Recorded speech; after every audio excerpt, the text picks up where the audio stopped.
भाषण करतो.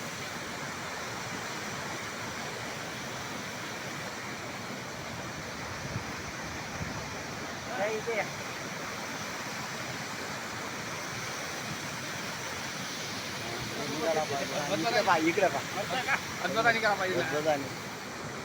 आपल्या येथील प्रतिष्ठित नागरिक आदर्श शेतकरी उत्तमरावजी हिरगोडे हे आपल्या स्टुडिओमध्ये आलेले आहे.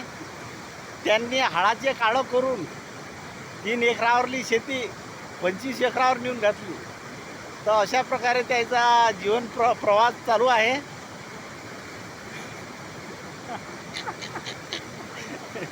तरी त्यांनी धरणावर येऊन हजेरी दिली, याबद्दल आम्ही त्याचे आभार व्यक्त करतो. जय हिंद, जय महाराष्ट्र.